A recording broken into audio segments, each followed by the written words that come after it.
Hey everyone, it's Jameson. Welcome back to the Nordic Sound Channel. Album reviews are back, but if you followed me on Instagram or Facebook, that is not a surprise to you at all. The only thing that might be a surprise is that I am definitely aiming at doing these a little bit differently from now on. I toyed with scripting, all of that, but I think I'd much rather just sit down and talk about the album rather than preparing some sort of objective review, because the point of this channel is first and foremost about talking about music together, not me talking at you, right? And so you will see the new approach that I'm taking in album reviews here in this review, so let me know if this works or if I should go back to the more scripted, less freeform style. So I was thinking, what better way to celebrate the return of album reviews after so many of you told me bring them back, than talking about one of my favorite singers in the Nordic music scene, Eivør, with her new album, N. Now, if you're not familiar with Eivør, it would probably not be too controversial to say she's one of the more prolific and well-known Nordic singers, right? Hailing from the Faroe Islands, we will talk about this in a moment, especially as it pertains to N. She has 11 studio albums, that's a lot, especially as a solo artist. But then, of course, she's also known for the soundtrack for Netflix's The Last Kingdom and her work with God of War Ragnarök soundtrack, too. So what you should really look at here is that Eivør's career is not only long and jam-packed with different creative endeavors explored through soundtracks and those 11 studio albums, but throughout those albums you see her pushing boundaries and crossing musical genres as if it were just a walk in the park, while also keeping that extravagant pop flair to it, that pop singer flair to it that many of us find charming and that we love about her music. And so considering that, N is going to be very interesting to see how 11 albums into her career, how she continues to mix things up and keep pushing those boundaries. So I was just extremely fortunate enough to see Eivør at Red Rocks opening up for Heilung. And as always, she put on such an electric show, and I might be biased, but her backup musician playing bass was also phenomenal too. And they just put on such a killer show, and that was only a month or two before this album came out. And I was also lucky enough to chat with her for a bit. Hi Eivør, if you're watching. The point of me bringing all this up is not to just flaunt that I get to go to Red Rocks, right? Instead, it's just to point out that the timing of this album was pretty perfect for me, because the excitement of seeing her had still not worn off by the time I had this album in my little digital hands. So I was already pretty hyped, and then that music video came out for Eivør Oskuni. Now, reminder, be gracious with me with Faroese pronunciations. It's easily my weakest Nordic language, but we are going to power through this together.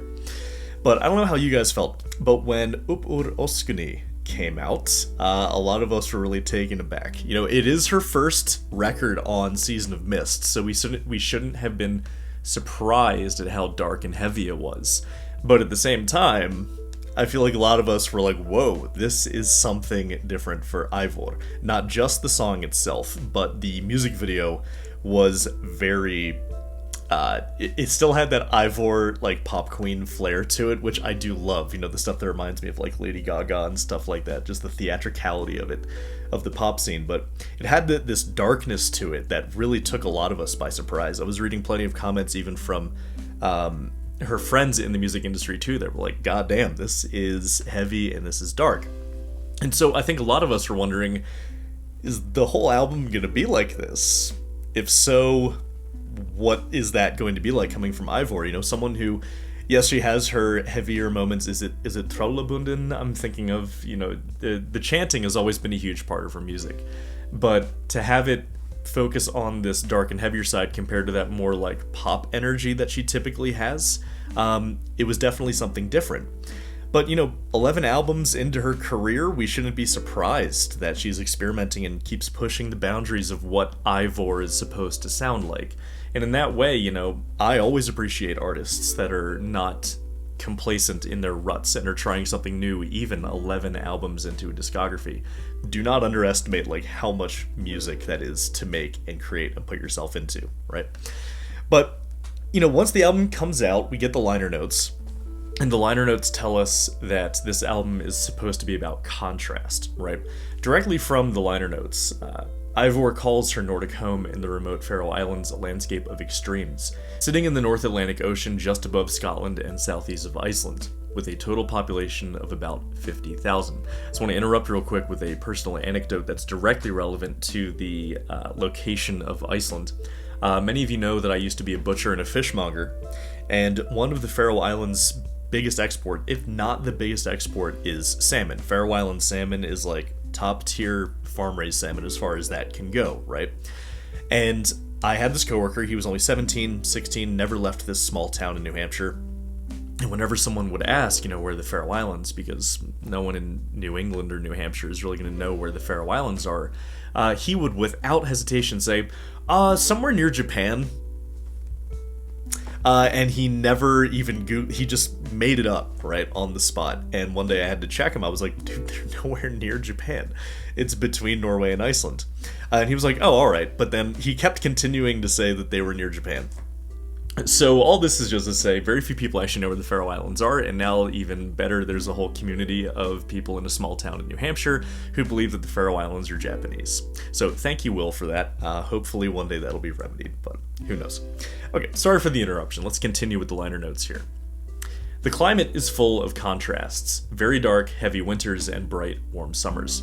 Growing up in a small village there of about 400 people, it's those contrasts that have inspired Eivør's music throughout her career. The liner notes then go on to say, and this is where we will start talking about the actual album itself, her new album N ties back to Eivør's Nordic roots. Most of the lyrics, sung entirely in Faroese, were penned in collaboration with the Faroese poet Marjun Sirbo Sjelnes. And this goes to show sort of like that the contrasts of the Faroe Islands are going to directly tie into the theme of the album. But not only of contrast of home. And this is an example of a broader turn that I keep seeing with these artists, particularly Scandinavian artists, of turning back towards home, right? It's a theme that I see being brought up time and time again with new releases, and it is probably a symptom of how sort of uprooted many of us are feeling, and it's very interesting to see musicians start to bring home and ideas of what home means closer into their creative expression. Now, I really love how this album opens with Ein Klaute. It starts with that typical piano, mid-range piano that you would expect from a pop-oriented record. But there's a little mix-up to it, and that is that the rhythm that the piano plays reminds me of some of the more esoteric pulse or polska rhythms from mainland Scandinavian dance tradition. It has this stammering, stumbling type feel to it that keeps this track from sounding like just another pop track. But of course, even if it was just a straight rhythm, the idea that it would be just another pop track is immediately interrupted by the fact that Eivør is Eivør, right? Her voice is absolutely enchanting, and she has it multi-tracked in a way that has it bouncing off the walls of the mix, and really gives it this cosmic feel to it that is further accentuated by the overall Stranger Things-esque sci-fi vibe of how the album is presented. The album cover, if you go to the Bandcamp, the wallpaper is of like this cosmic space like a planet, right? And Ein Klaute is a planet, that is the name of the track, and it really delivers on that cosmic vibe, the feeling that you are floating through space. And keeping in mind that this is the first track after all of us come from the single Upp Ur Öskunni, that immediately demonstrates the contrast that is at the center of this album's creative vision as per the liner notes, right? So coming from Upp Ur Öskunni, which is this really dark, heavy track, and when we actually put on the album itself, when we finally have it and have this very gentle, beautiful, serene, floating piano line, and then just very tender singing from Eivør, that just shows us right out the gate that you really don't know what to expect going forward from this track all the way up until track 7 when you get back to Upp Ur Öskunni, right? So that contrast is stated right at the beginning. Then the track afterwards, Jarðatra, is probably my favorite on the album. I wanted to give special attention to that one. It is an homage to the suffering earth with this bass line that is reminiscent of sort of like the heartbeat, that deep rumbling heartbeat of the earth itself, right? And then Huxi Bertun Tai, Pupurhjarta, the title track N. N is apparently about war. you know, it should probably go without saying that war is sort of like at the center of a lot of our minds right now. It just seems like more, you know, the war pops up every day, and that's just sort of how it's been since, what, 2021, 22? And so, of course, that's going to be at the center of, you know, one of the lyrics on an album about cosmic place and about home and all of that as well. And at 7 minutes is the longest track on the album, and it really is, as the liner notes say, it is an odyssey. It definitely takes you on an adventure. And yeah, there's just definitely more there that if I were to look deeper into like how the lyrics are placed and the overall orchestration and arrangement, there's probably a lot more there to dig into. But for the purpose of just an album review, the title track and, as title tracks tend to do, really stand out. So after Anne, we go into Livsanden, which is another tender, very beautiful track, into Upp ur Öskuni, which is, I've pretty much already said what there is to say about Upp ur Öskuni. If you have not seen the video, please see the video. It adds a lot to the experience of this track. One thing I really want to make sure that I say about Upp ur Öskuni is, many of us, I said, were wondering if the whole album would be like this. It's not. It ended up not being that way. But I'd be lying if I were to say that I'm not morbidly curious what an album of this side of Eivør would be like. Especially with the overall melancholy tone that defines this album. You know, there are two signs. When you're melancholic, you then will eventually get to something like mourning or grief or even anger, right? So if there were to be two sides of this coin, you know, if this album is the more melancholy side, I would love to hear something that's more cathartic, right? I think that's the word I've been looking for, and that is what Upp ur Öskuni gives us. And I don't know, I would just really love to see an album where she really takes that sound and runs with it. Let me know in the comments if you feel the same way, because I'm morbidly curious. And then the way that this album ends with the track Gaia really sticks with me. So again, there's this cosmic arc that sort of follows the album. You know, there are tracks that take place here on Earth with earthly concerns, but then there is the opening track Ein Clouta, which takes us up into the stars. And then Gaia is this metaphysical idea of the primordial Earth, right? So we're definitely going from, you know, the ground up into space, back down to the ground is the arc of this album. And with Gaia, there's a lot of contrast just in this track itself. There's the beautiful balladic singing of Eivør, but it's accompanied by these really dissonant echoing synths that sort of leave you uncertain of how you are supposed to be feeling throughout the runtime of this album. As the first verse and chorus go through, it has a style that reminds me of a classical or maybe even a Baroque motet or something like that. It has those beautiful cadences that sort of just feel warm. But then the synths intersperse, and there's this big modulation in the middle of Gaia that sort of creates this tension where you're like, this isn't where we were during the verse and chorus. But then these swelling strings come back in and bring you back home to that verse and chorus one more time. But then the track ends with that dissonant echoing in the synths. And because this is the final track, that's how the album ends too, right? So by the time you get to the end of this album, with the end of Gaia, you have this juxtaposition of this beautiful tender singing with these dissonant, disruptive sounding synths that are echoing in your head. You know, so either you go about your day thinking about the last moments of this album, or if you have the time, it makes you want to go back through and listen again. And what I really think is artistically brilliant about how you end this album is that, if nothing else, it leaves you with an impression. It really sticks in your head and leaves you thinking about it, right? A lot of times in music, we like it when it just tells us how we're supposed to feel, but there's something to be said artistically about the ability to sort of leave it up to the listener how they feel. Through introspection, thinking about it yourself and reflecting on the album, it leaves you to deal with your own emotions and your own impressions yourself. And that is what I really find striking about this album, is that by the time it's over, you're like, is this a good story? Is this a sad story? And that is where the beauty and the brilliance of N lies. So you guys know that I do not do numerical ratings of albums on this channel for two reasons. One, it just feels impersonal, as if I were like grading a student's essay in music appreciation or something, and that's just not how I like to use this platform, right? I'm using it to advocate for good music, at least how I feel, right? And I'm under the assumption that if you're following me, we have some overlapping musical interests, right? So there's that. But number two is just that, like, as I said, if I am reviewing an album on this channel, it's because I liked it to begin with. I'm lucky enough that even though I flirted with doing like an actual journalism type approach this year, it ultimately wasn't for me and wasn't what you all come to this channel for. So I very quickly ditched that, even though I romantically like the idea of print journalism and all that.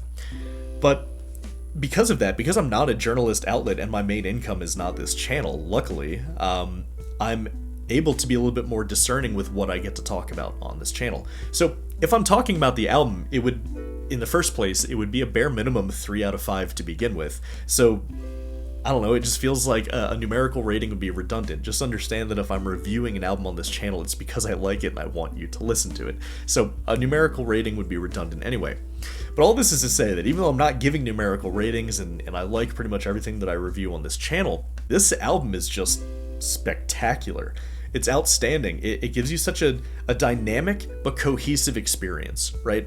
And that is a really difficult line to walk, especially in the pop sphere, right? To have an album that is both dynamic and takes you through different sound palettes, different soundscapes, and different instrumentations and approaches of songwriting, but to also not have it be this jumbled patchwork mess, and instead it all just meshes together into one cohesive experience. There's a lot to be said in the creative energy and vision that it takes to actually accomplish that, right? And that is what N does beautifully, while also covering, topics that are incredibly relevant to today that clearly artists, tender souls that we are thinking about constantly. So it's not surprising at all to see that these very present issues like, Yarthatra and war and just, the suffering of the earth are at the center of this album, right? Just from all these different directions, this album is just a treat.